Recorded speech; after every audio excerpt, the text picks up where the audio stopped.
The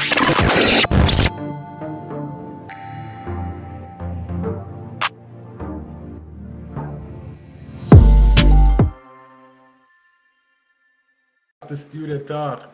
People, schoolboy football wrapped up last week, and we're here to talk about the final game in a great season, I believe. The All Manning versus All Costa Cup game.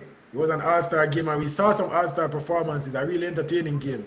Joma was there on the ground, so he definitely give us some insight into what he saw. Let's do a quick review of the All-Star game, bro. Talk to me. So the game basically kicked off, succeeded, I think, an interesting award ceremony.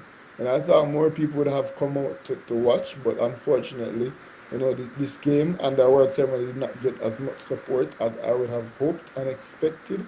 However, we did see one Dejan Richards win every possible individual award that he could have won, winning the MVP for the Champions Cup, winning the MVP for the Manning Cup, winning the leading goal scorer for the Champions Cup, the leading goal scorer for the Manning Cup, winning the schoolboy football MVP, and just getting every single possible individual trophy that he could have possibly received. And I thought that award ceremony was interesting, also see Malachi Douglas be awarded with the MVP for the Dacosta Cup, and we just saw a myriad of awards. I think it was Reed from Glenmuir giving the award for the Ben Francis Cup. It was a good award ceremony. I liked the initiative. These boys really, really deserved the plaudits and the adulation that they would have received towards the end of the season. And it's a huge step, big initiative by ISA. I saw a lot more trophies than there were at the This or That Sports TV Awards, I can tell you that. But I think our award show was just slightly better. And then after that, the boys got changed and they got warmed up, and you saw the coaching staff. It was Leonard Hyde, and I think he was accommodated mainly by his Clarendon College's coaching staff, and the same with I was going to say Miguel Coley, but I meant Davian Ferguson, of course, from Jamaica College, the two coaches. We spoke to them before the game. Nobody, they both stayed tight-lipped about their warm-ups and who would captain the team, but after the formalities, the game would kick off. Xavier Davidson and Malachi Douglas led both teams out. A big thing that I was looking out for, who would get the start between Rasika Rose and Akeem Bernard. And apparently going into the training camp, they did 2 training sessions. They didn't know who would have been the starter, but I think Pusai, as he's affectionately called, really earned his name. And we here do genuinely believe that Akeem Bernard is the best goalkeeper in schoolboy football, so he rightfully so got that start in the game. So 90 minutes though. Eh? 90 minutes though. Yeah. It's a penalty shootout. And he wore the armband after Davidson came off. The armband was given to him. Were you surprised at that decision from Ferguson? To start Akeem Bernard? Not just to start him, but for him to play 90 minutes and play I was surprised. I'm wondering if Rasika Rose is still ailed with the slight injury that he tended to throughout the season, because that would be the only reason why they wouldn't have made that substitution. They're both very good goalkeepers, very competent. In an All-Star game after all. Yes, I'm definitely surprised that Bernard played the full 90 minutes, but maybe Rasika Rose at one point he didn't have his boots on, so maybe coming into the game he probably just knew that he wasn't going to play or whatever. But doesn't matter. Rasika Rose is an All-Star. One thing I will say though, going into a penalty shootout, I would definitely want Akeem Bernard over Rasika Rose. That kid, the personality on that kid, his confidence, and he's definitely a good shot stopper in a penalty shootout. That kid will pull off a save in a penalty shootout. And so I feel like that probably went into the decision also late. When Ferguson thought, this kid probably can give away a show right now. He's good at penalties. Yeah, but it shouldn't have gotten to the point where it got late. It should have been a halftime substitution. That's just like you saw the Dacosta Cup team do it. They just at halftime they went from Daniels to Morgan. Yeah, the game kicked off, and it was. I could have seen the quality disparity between Urban and Rural. Yeah. Let's face it, the quality put on display from the Manning Cup was simply better than the quality put on display from the Dacosta Cup. And I think that was shown especially in the initial stages of the game, because the likes of Makwan Aldrich and Zane Pinnock and Kevin Wilson and Shaquan Satchel and Dejan Richards. They weren't firing. They weren't firing at all. But yet still they still managed to maintain position. They still managed to get themselves into good chances. It was the same, however, with the Dacosta Cup team, just not as prevalent as the Manning Cup team. But they did get in early, and forcing an amazing save out of the aforementioned Akeem Bernard, and he got down really well. For a man, he's about 6'3". And he gets down so quickly. He's at least 200 pounds, I can tell you that. And he gets to the ground so quickly to make those saves with his hands that other goalkeepers might attempt to go with their foot. It's very impressive how agile he is for the size that he is. And Malachi Douglas would have really wanted that one back. And Akeem Bernard forced to make an early save. And after that, I think the Manning Cup team got into their game. We saw Zane Pinnock very animated. He was really trying to hype his teammates up, telling them to get their act together. And eventually they would, and the play started from McConaughey playing Zane Pinnock through the lines. We saw Zane Pinnock play at a centre forward role. I'm a bit surprised. I thought Zane would have played wide and McConaughey should have probably played in the middle. But Zane was playing the centre forward role and Macron played it down the line to him. And he took it like a boss and cut it back perfectly for the man they called Saka. Not getting to the number 10 today because that 10 was owned by one Dejan Richards. And Saka got the Manning Cup team after a start. I think Kevin Wilson had a stinker of a game. But he was on the score sheet. He was so bad. I don't think he did anything right except for put that ball in the back of the net. And he did take taken goal, by the way. He did take that with class. And on the other end, Malachi Douglas would have gotten his chance at redemption. And this time he took it with much more class, just taking it beside of Bernard and making absolutely no mistake about it. And I think the scores at halftime, they went in at 1-1.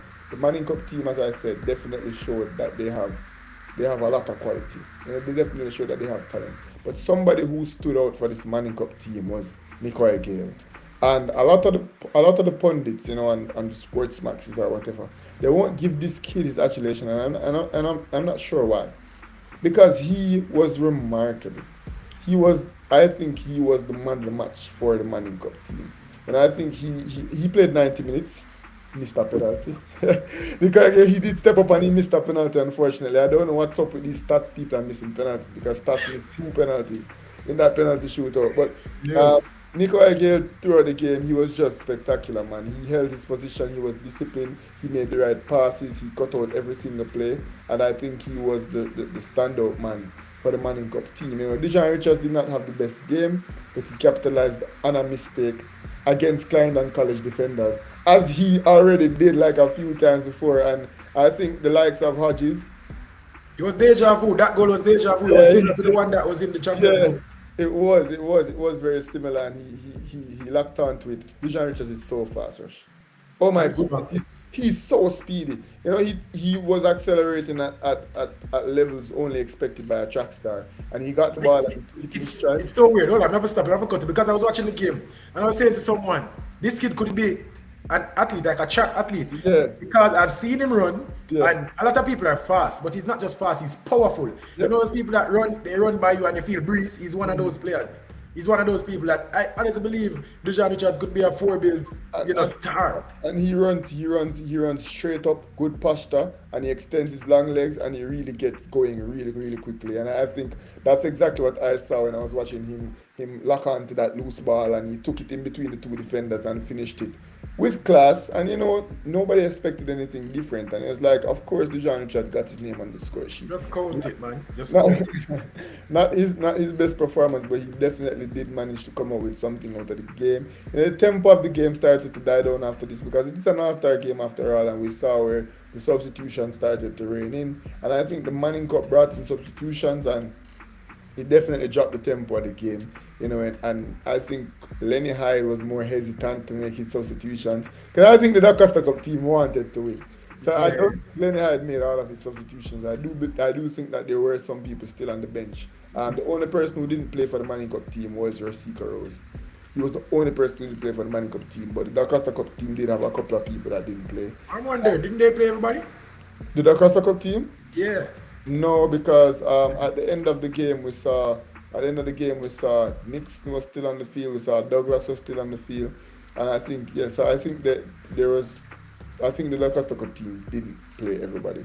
I think there was one or two people that probably didn't get a chance to go on the field, if I'm not mistaken. And maybe they started with less people. I don't know. But yeah, towards the end of the penalty shootout, they definitely had a few players. Although it was the same with the Manning Cup team because the Manning Cup team had Romain Gale. Blake, Romain Blake and Nikolai Gale on at the end of the game. So maybe they did play everybody, but he used his substitutions more sparingly.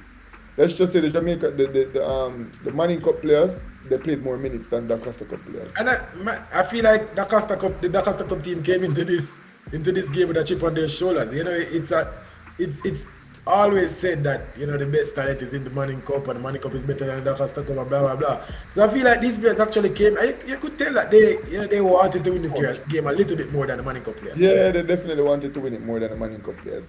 And Reed managed to get on the score sheet as they do, as the Clarendon College people do. He managed to get on the score sheet and bring the game into penalties. By the time the penalty shootout was going on, I was not very excited for it because not many of the big guns were on the field. I'm happy that Akeem Bernard was still on the field to provide some entertainment. Moy Morgan had an exceptional penalty shootout. He was a standout goalkeeper in schoolboy football this year. Upon hearing about his heroics with a Stets team that just wasn't their normal Stets self. He really showed up and deserved his call up. And Romeo Daniels was the standout keeper for the Costa Cup, but Moy Morgan was close behind. And he came on and he saw the quality of goalkeeping didn't necessarily fall off. And he made an outstanding save in the penalty shootout that won them the game. As you said, the Manning Cup team, when they missed their penalties, it was like whatever. They knew that it was irrelevant. They laughed. It was okay. When the Costa Cup players missed, you could see the despair on their face. Captain Douglas had to come for them all the way at the penalty spot and put his hand around them and console them. As compared to the Manning Cup team who were like, oh well. Yeah, they were low-key smiling. I think Adji's missed a penalty, right? Huh? I think Adji's missed a penalty. No, not Adji's. I think the number 8 for Clarendon College. I don't remember his name. He missed his penalty. Yeah. And he was, even when the game was done and they won, he was on the ground, like almost crying. Yeah, Clarendon College, the Dacosta Cup team missed 2 penalties, and both times when they missed the second time being saved by Akeem Bernard, they were in despair.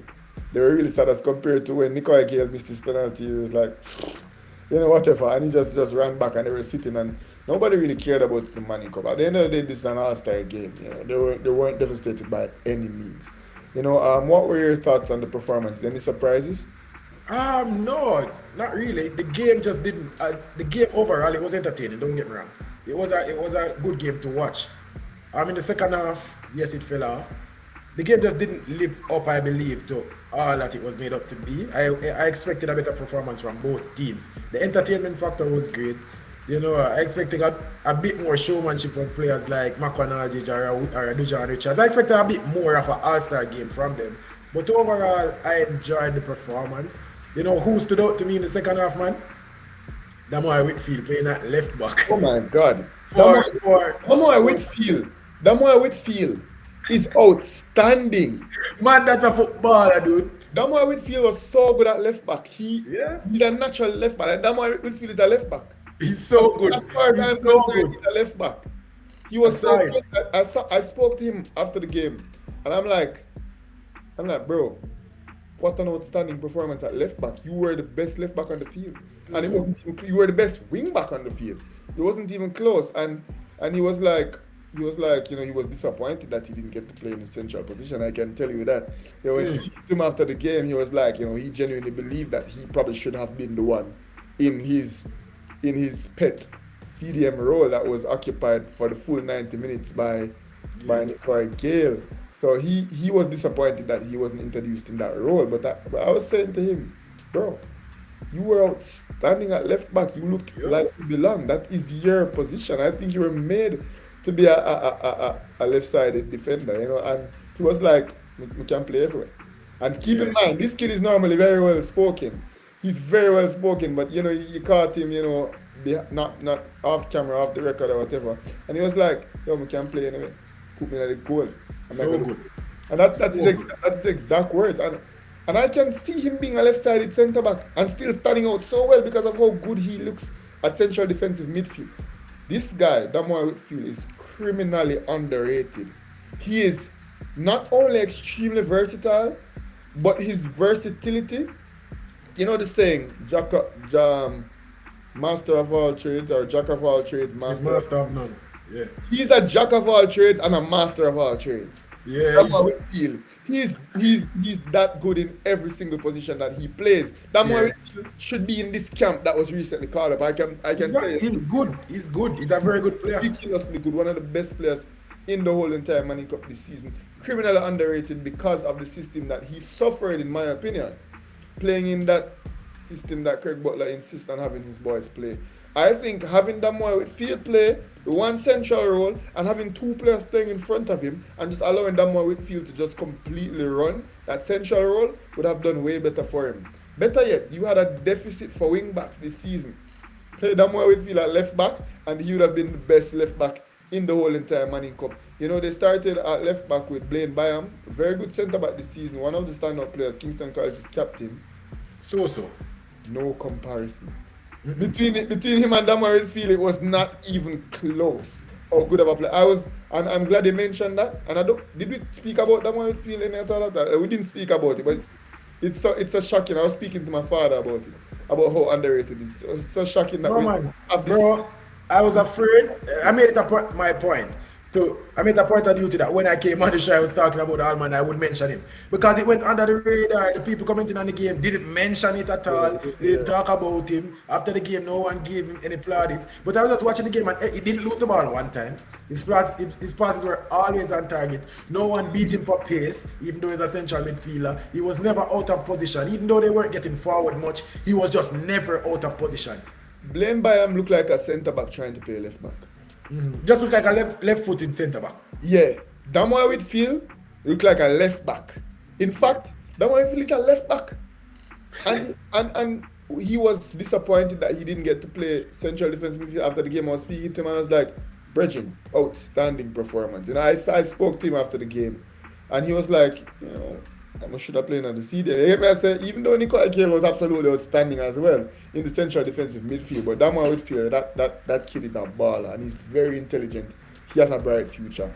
He's too underrated, and it grieves me. It hurt me to my heart how little this kid is being spoken about. Yeah, I agree. Another subplot. Since we're going through the subplots, uh, a double sub in the middle of the game. A JC man and a stats man getting taken off by the JC head coach and the stats head coach, who were the coaches responsible for this game. Yeah. Omar Reed and is it Lynch? Lynch that came off. Oh my God, were they woeful? They were so bad in the game. I don't believe they did anything right. Lynch was so bad. He got an open goal and kicked the ball, and I think Romeo Daniels at the time. No, it was Moy Morgan. It was more Morgan. Yes. Yeah. I'm like, bro, like the ball is basically across the line already. Just kick the ball into the goal. Then we saw Omar Reed, who is a very good player, a player that I like. Yeah. Was just running and losing the ball every single time. He couldn't make a 5-yard pass. And then I was wondering, obviously, I didn't expect the double substitution. I didn't expect the substitute to get substituted. But I think Lynch was the glaring one. And I kind of saw that one coming, but then I saw how that could have, started a bit of controversy where, well, I saw Omar Reed. I expected Omar Reed because he was just so bad. I expected him to come off. And I was thinking, all right, this probably won't go over well with the stat supporters because the JC head coach is the head coach of the All-Manning team. They will probably say Lynch is playing bad. Why don't you take up with Lynch also? But I assume that those coaches, Williams and Ferguson, both are turn to each other and say, "Yo, I feel like I take out them two man. They take out them there, Ferguson talking about Lynch and Williams talking about Reed. I feel like they both had that conversation and say, "Yo, here what? Don't pull one, pull both of them." I genuinely believe that discussion happened, and that's exactly how it happened. No, the conversation was no longer than a minute, and it was just awful from both players, man. That's one of the biggest subplots of this game. How do you feel about those players putting in the worst performance of the day? Lynch was awful. You know, I spoke to Omar Reed after the game and I was like, good game, ball, and he was like, I literally did nothing today. He said that to me, Omar Reed, and you have to Yeah. respect that. You have to respect that about him. He was like, I did nothing today, but thank you regardless. Still polite. Omar Reed is a good kid.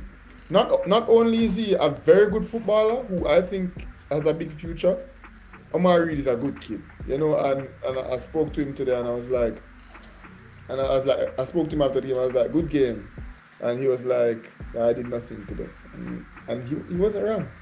Yeah. He wasn't wrong. He really didn't do anything in that game, you know. So It I was guess I so would bad, just man. It say was the so qualities bad. of the game. It But was so bad.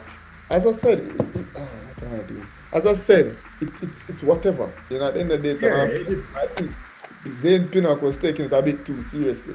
And yeah. I think, you know, the boys should have I think the boys should have done a bit more show about it. You know, I wanted to see. I spoke to Whisper before the game, and I was like, "Naga some salad, naga some pie." He's like, "No, you're going to see goal." You know, I spoke to Marco and Aldrich as well, I guess they wanted to come out and win the game, but I thought they should have been a bit more free. You know, I thought they should have been a bit more expressive, take a lot more fire shots. You know, dribble a lot of people. If you lose it, oh well. Zayn Pinnock was really on them about winning the game. Like Zayn Pinnock did not come to lose. Maybe he just wanted to score. I don't even think so. I think he was outstanding. You know, he was not. I think he wanted to stand out, not necessarily to score, but I think he wanted to win the game. He really looked like he was like, "You want to stop ramping the game." That's what he was saying. Obviously, in way more words. Yeah. No, but he was saying, "Yo, stop ramping the game. Take the game serious." When Saka wasn't playing well, when Macron wasn't playing well, you know, we spoke to Macron after the game, and Macron said he and Zayn are very good friends. You know, means nothing. Zayn is just very passionate. Macron was cooler. You know, Macron didn't let it get him under his skin. You know, he just my bad, I'll step up my game. I think the Manning Cup team and the Dacosta Cup team, Romeo Daniels was losing his head throughout the whole game. I think they were taking it a bit too serious. They should have Yeah. came out with an Allstar mentality, but it is what it is. Yeah, another subject, and I hate to mention it, I hate to be this guy, but I have to talk about it. Prior to the game, the Johnny Trads was spotted wearing Mona gear. Obviously, it's a part of Phoenix Academy, and there are a couple of Phoenix players in this game. To mention though, Blaine Bayam, he was also not in KC gear, right? Yeah. So the KC representative, they were not in KC gear. And this is an awful look. The KC contingency, they weren't there either, right? The team and the coach, they weren't there.